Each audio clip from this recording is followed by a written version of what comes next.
In today's video, I'm going to teach you how to connect Mailerlite to N8n.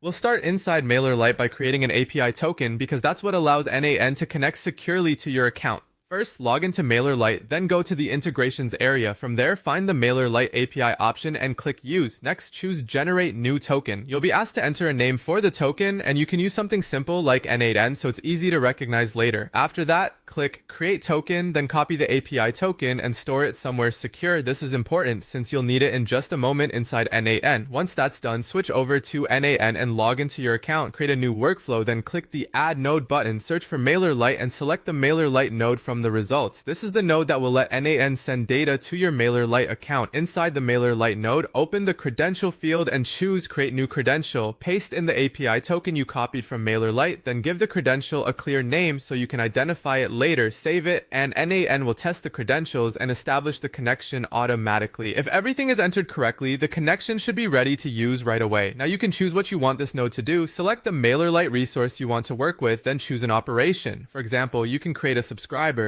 get a subscriber, update or delete a subscriber, add someone to a group, remove them from a group, or retrieve groups. After choosing the operation, fill in any required fields for that specific action. As an example, if you want N8n to automatically send a new lead into Mailerlite, add a trigger node such as a webhook, a form trigger, or another app that sends data into the workflow. Connect that trigger to the Mailerlite node. Then set the Mailerlite resource to subscriber and choose the operation to create a subscriber. Map the incoming email field to Mailerlite's email field and map other available data like a name, if you have it. Then select the Mailerlite group where that subscriber should be added.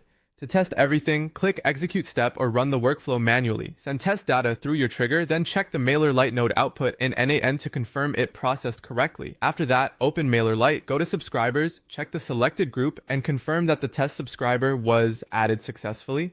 Finally, review the full workflow, make sure all of your field mappings are correct, test it one more time, and then click Publish or Activate.